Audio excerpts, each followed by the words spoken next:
Hello, 11th, 12th graders. We're starting a brand new chapter today in United States history, the Heritage of Freedom.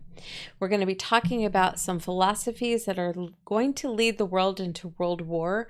They're going to start very early on. It's going to take a long time for them to build, but we're going to go back and take a look at how they evolved over time and put man really in charge of spirituality rather than looking to God. We are starting on page 310 in your workbook on the first note there. So let's get right to it. We're going to start with the Age of Enlightenment. Let's do that again. Okay, go. There we go. The Enlightenment movement. This attempted to apply unaided human reason, unaided meaning not using a spiritual element at all. So unaided human reason to all areas of life to bring about a new social order. The problem with using unaided human reason is that people tend to look only for what will benefit themselves, and it takes away from what will benefit other people. When you look at it with a spiritual component, we are to be looking at how we are pleasing God by helping others. In this case, we're going to see a lot of philosophy and interest in things that are going to force people to not like or not help other people. It is really during this time that we have the idea that humankind is almost a plague upon the earth, that it needs to be wiped out or simply very curtailed, that diseases, fires, natural calamities are a good thing because they're wiping out parts of the human race so that the rest who are left behind, the stronger of the human race, are actually doing better.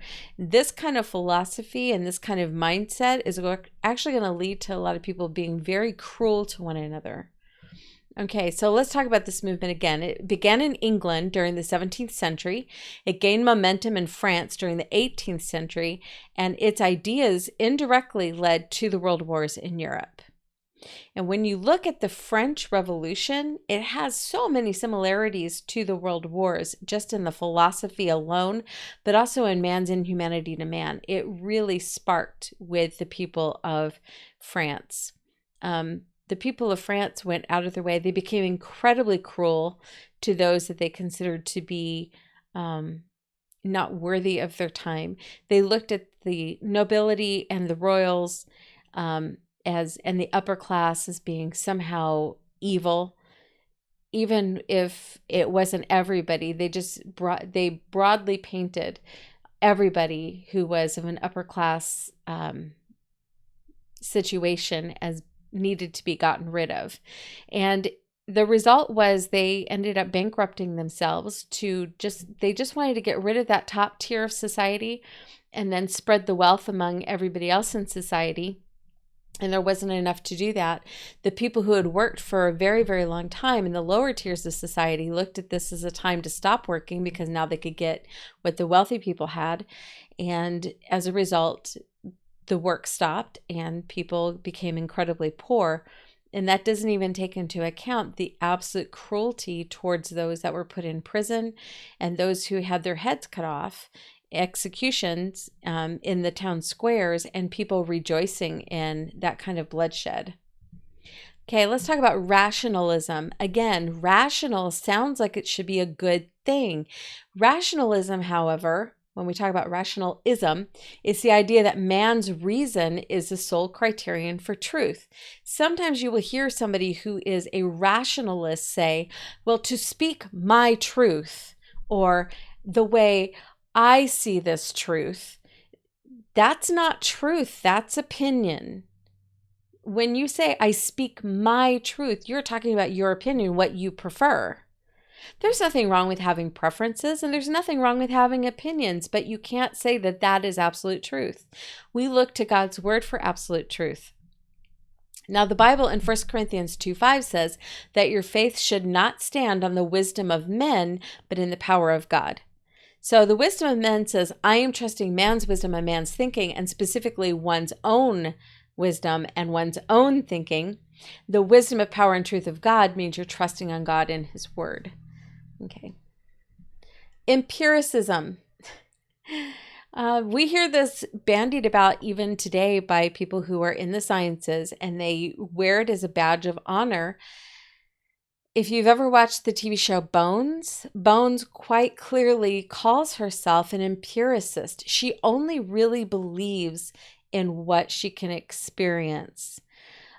Everything else is nonsense to her. So even the idea of love, she says, well, there's no such thing really as love. It's just the chemical response in your body when you're attracted to someone, and the feeling of the feelings of feeling good because of hormonal responses, because of your attraction. So she doesn't take into account any of the spiritual parts of life, which is why she is a great character to bounce off of Agent Booth, because Agent Booth and Bones are very opposite. So it allows for conflict, and yet for a chance for them to talk and rationalize their relationship. It's worth watching just for that. But let's talk about empiricism. This is the theory that experience is the only source of knowledge.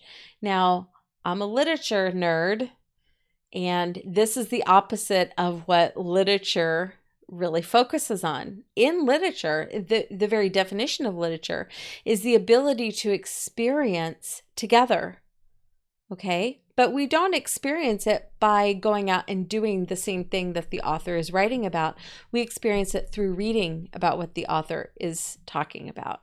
For instance, if I'm reading a book about someone who's climbed Mount Everest, I can share in the experience, the very human experience, the excitement, the frustration, the feelings of hunger, the feelings of cold. I mean, I can relate to it, but I don't have to go climb the mountain myself. I can just read about it and imagine it. Empiricism says that the only source, the true source of knowledge, is by going out and experiencing it yourself. The result of that is you had a lot of people using science as an excuse to live very, very wrongly, to live very horrible kinds of lives because they were doing it for the experience. So sexual experimentation, drug use. Yes, there was sexual experimentation and drug use way back in this time too. Getting involved in the darkest, most basest parts of humanity, all for the ability to say, I just wanted to experience it. And get knowledge of it. You don't have to do that. That's really not the best thing to do at all. Okay. Skepticism is a philosophical doctrine that all the truth of all knowledge must be in question, and that inquiry must be a process of doubting. Now, I constantly encourage students to ask questions in my classroom. But it's not about doubting, it's about trying to gain information so that it can be applied wisely. I ask questions all the time, but that doesn't necessarily mean I'm in the process of doubting everything somebody says. When someone gives me information, I don't sit there and go, well, is that really right? Is that really true? I mean, I do that when that person isn't trustworthy, when they have proven that they aren't trustworthy before. But like yesterday, Mr. S and I sat down and we watched a documentary on Rubens. I really liked the art critic who led us through that documentary.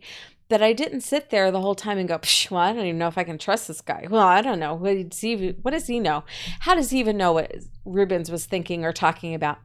You know why I trust the guy? Because I know that he has actually studied Rubens in depth. He has gone to museums. He has seen the work of Rubens. He has read the articles and the paperwork that was left behind during Rubens's time.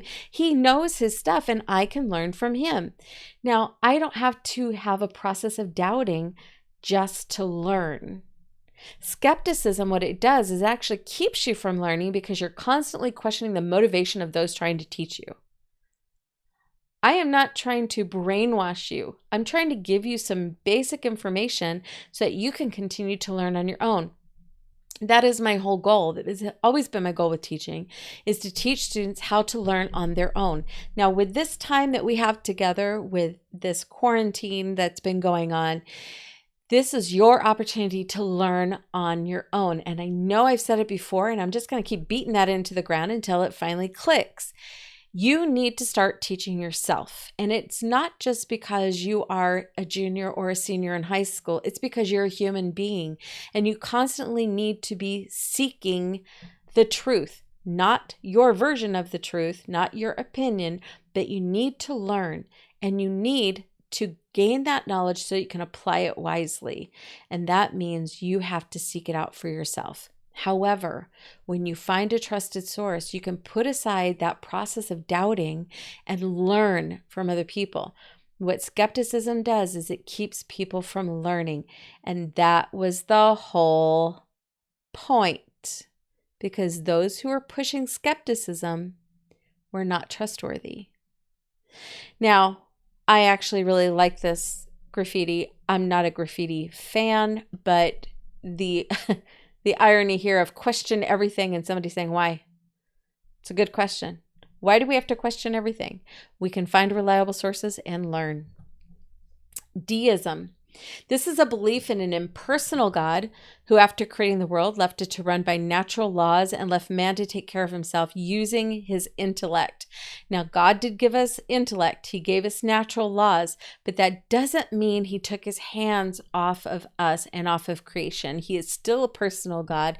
He is still a part of our lives. The idea of deism allows for men and women to use themselves in place of God and say, well, God gave me the intellect. This is what I want to do. Therefore, it must be okay. That is not how that works. Our hearts are deceitfully wicked. Who can know it? We need to seek out God every day, all day. That is how we learn and apply knowledge. Okay.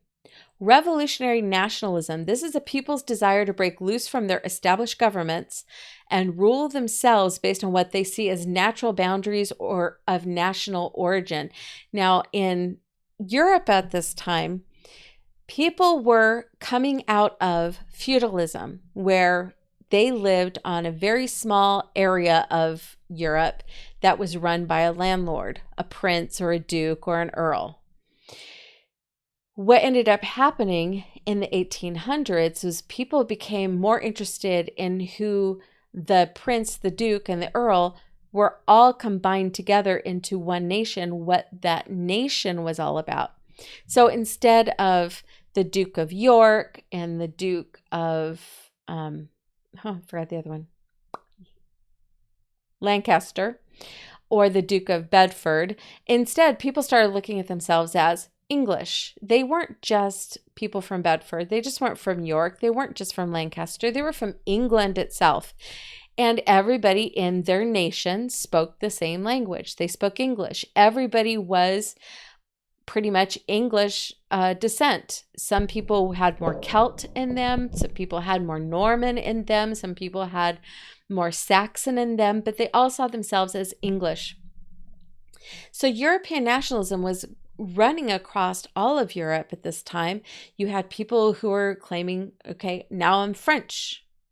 Where I was at one time, at one time I considered myself to be a Norman. Now I'm seeing myself as a Frenchman. And so we started seeing this European nationalism, and it followed the traditions of people and their languages. That's how they split themselves up. Immanuel Kant, he was the developer of idealism. This is a philosophy that claims that man's conscience should be the starting point for religion. Your conscience is when you can decide the difference between right and wrong. His teaching led to modernist ideas that wouldn't come about until after World War. I'm sorry, it wasn't World War I. It was prior to World War I. The idea that the modernist ideas of a spark of divinity, in other words, we have God inside of us, and that God spark is what we use to decide what is right and wrong. And the higher criticism of the Bible, which means you as the individual can read the Bible and decide what is God inspired and what is not. So Immanuel Kant, using man's consciousness as the starting point for religion, is basically, your consciousness lets you know what you should follow religiously, but if you don't like it, you don't have to, because your consciousness will tell you, no, I don't really like that. It makes me uncomfortable. So you can just do what you want. So you're really creating your own religion based on your preferences. G.F.W. Hegel introduced dialectic thinking. This one is a tangle. First, you start with a thesis. That is a fact or an idea. Then you have an antithesis.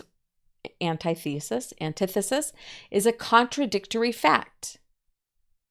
That means two facts that really don't go together. The synthesis is a new fact that comes from a combination of thesis and antithesis.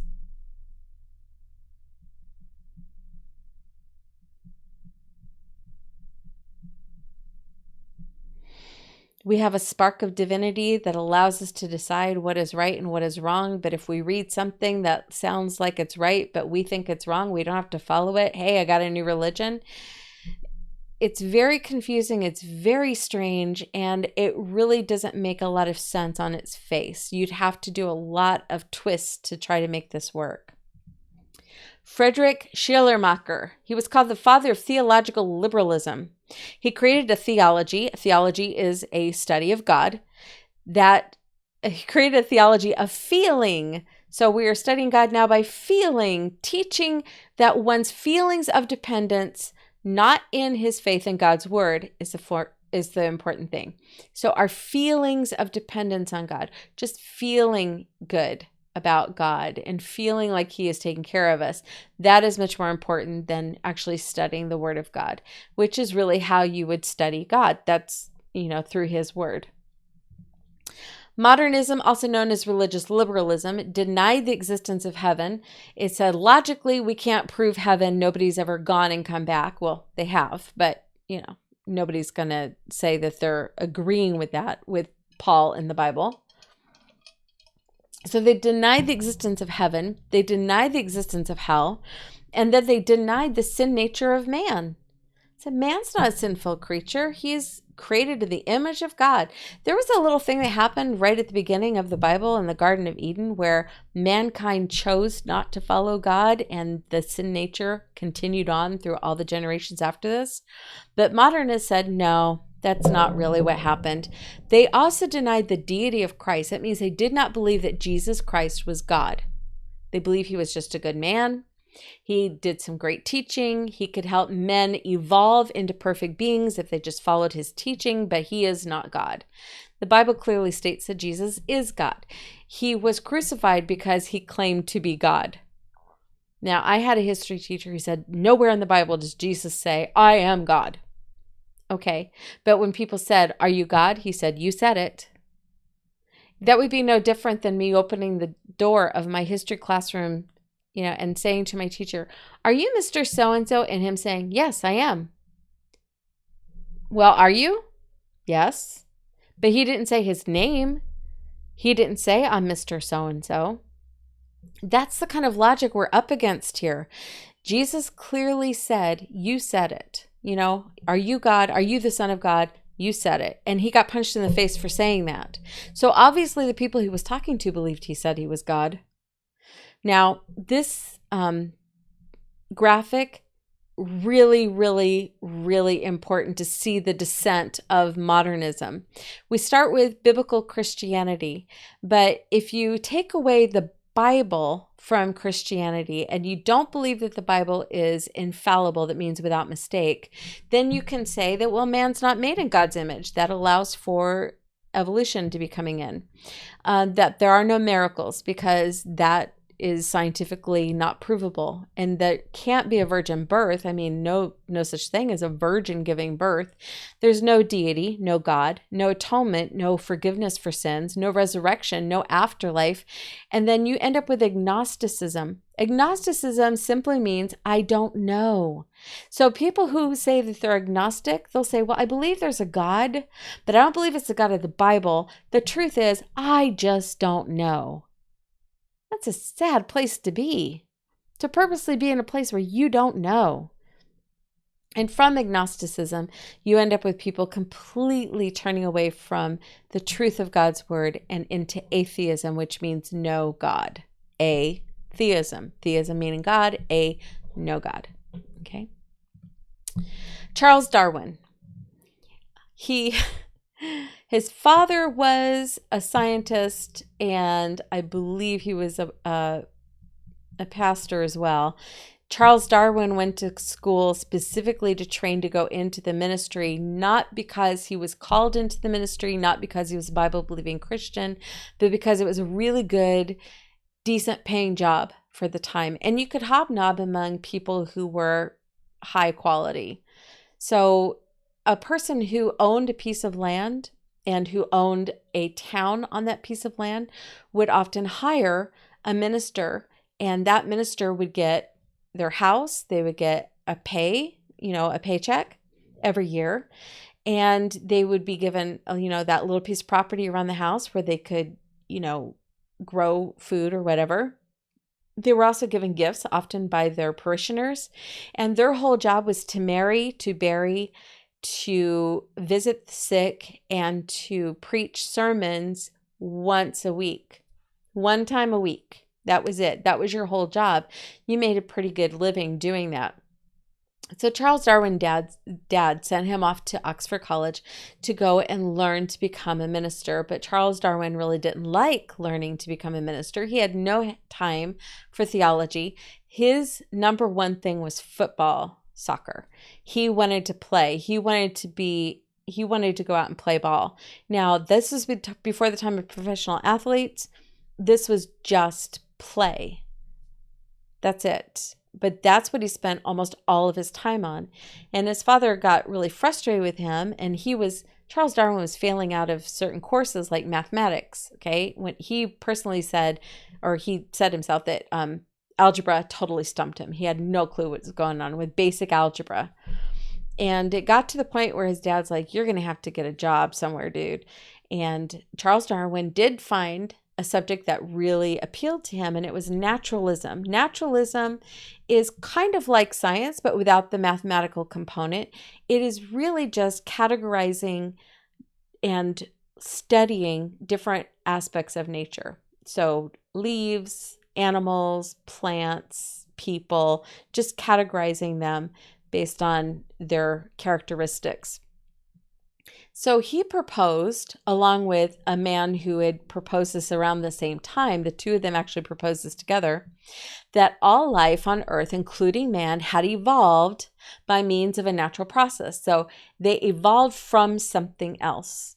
And he got this idea by looking at how species evolve within the species. So for instance, he did a big study on finches in the Galapagos Islands, where finches within their species would change format just a little bit from generation to generation. Some had longer beaks, some had shorter beaks, and it depended on what their food source was. He did the same thing with moths. Some moths who were white found themselves to be seriously subject to attack by predators. And so in succeeding generations, the moths actually got darker and darker and darker to preserve themselves. And he called this survival of the fittest. He didn't make that up. He adapted that from another person in science. But he started to apply this idea of changes within a species to changes outside of a species, of which there is zero evidence. There is no evidence anywhere that one species can change into another species. The scientific community today tries to explain that by saying, well, there's a missing link between the changes within species, changes from one species to another. There's missing links there. Well, there would have to be thousands and thousands and thousands of missing links that we still have not seen. Okay? There is no evidence that the human beings that we know now actually came from hominids, that actually came from like chimpanzee-like creatures. There are different animals and different like monkeys, gorillas, and things like that all have human characteristics. But if you look at a chimpanzee today, they'll do things that you say, oh, wow, that looks really human. Okay, that doesn't mean that they are human. They just have some of the same characteristics. Now, they also like to say that the chimpanzee has the same genetic code as a human being. There's like a 98% match. Okay, there's also a very high match between us and tomatoes. That doesn't make us tomatoes. The truth is, everything is pretty much related because we were all created by the same God out of the same basic materials. Okay, talking about materials, materialism. Sometimes we hear materialism said in such a way that it just means you only like what you like to buy things, you like to collect things, you like to hoard things. And the reason for that is, that's what people thought of materialism. In the 80s, Madonna created a song called Material Girl, and it was all about all the stuff she could get and what she wanted when she was being courted by a man, and she just wanted him to buy her things. So that's why a lot of people kind of think of materialism as being what you can buy, but it's really not. Materialism as a philosophy reduces man to a complex machine whose personality is merely an interrelation of chemical and physical properties. We're going back to the Bones issue here. That TV show, she is a materialist when you think about it. It is living as if material things are all important and spiritual things have no importance. If a man is a machine, if all it is an interrelation of chemical and physical properties, then there is no need for a soul, and there is no need for a spirit, and there is no need for anybody to control their complex machine because they are just functioning the way their machine functions. There is no inner consciousness, whatever. So if you eliminate materialism, it's the best argument against intelligent design. Mental phenomena doesn't exist. The only thing that exists is matter. That is not a great way to live. The idea that you are just a machine. Okay, let's talk about socialism like we don't talk about it all the time. Okay. You can see from this graphic exactly how socialism works. The idea that they want the population to be smaller so that more people can get more money. Really, that's where we're going with that. The less people we have, the less we have to share. So it's good for everybody. And yet a lot of people believe that socialism is all about sharing. It's not. It's about eliminating and then taking other people's stuff and spreading it around, redistributing the wealth. So socialism is a materialistic belief that all economic, political, and social life must be planned, it must be controlled, and it must be regulated by the state to ensure the greatest good for the greatest number of people. Did you get that? All economic, political, and social life must be planned, controlled, regulated to ensure the greatest good for the greatest number. And the fewer people you have, the more everybody can have to share.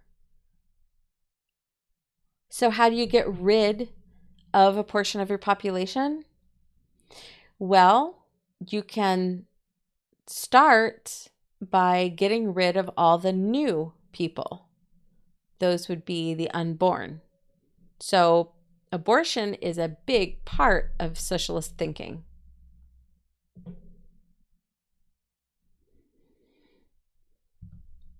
Karl Marx.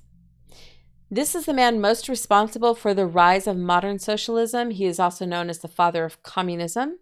He didn't work alone. He went to college in Germany. He learned about modernist thinking. His family were Lutheran. They sent him off to school. They paid his way. They were middle class. They weren't wealthy. They were middle class, but they paid his way through school. And when he got to school, he basically abandoned everything he had ever learned at home. He totally abandoned the idea that he needed to work hard to succeed. And he created this life for himself that was based on what he could get. Not about how he could help others, but what he could get without really trying to work. The most of the work he did was giving speeches, and he did write some pamphlets and 2 books That was pretty much it. His rallying cry was "Workers of the world unite," and his mother said he would do better off actually working than just shouting about working. Okay. We're going to leave you right there on Karl Marx, for today. But don't forget, you have some homework from the previous chapters that you should have all done by now, and then start on the homework for these chapters. Let's see. We haven't quite gotten to where we're, at a homework break yet, but that's because there's just a couple of homeworks for the whole 2 chapters. So do a little bit at a time so you're never swamped with homework. That's not the plan. I don't want you to be swamped with homework. Do a little bit at a time. I also want to remind you that you should be reading at least 2 chapters of words every day. Take notes if you need to, but I already have a reading guide for you, so you don't really need to take notes if you just fill in the reading guide. But if you see something in there that's really interesting or has kind of hit you hard that you want to talk about or want to just remember or think about, just write it on the page, and you can remember that a little bit better if you do that. I do that with my books all the time. I take notes because I'm using the digital version of Words. I can actually put it right into my digital version. I can highlight and I can make notes in there. So play around with whatever format you have. The important thing is that you continue learning and learning how to learn. Please go out of your way to become a learner. It is a lifelong skill that you will need. I will talk to you guys tomorrow. Have a really good night. Bye.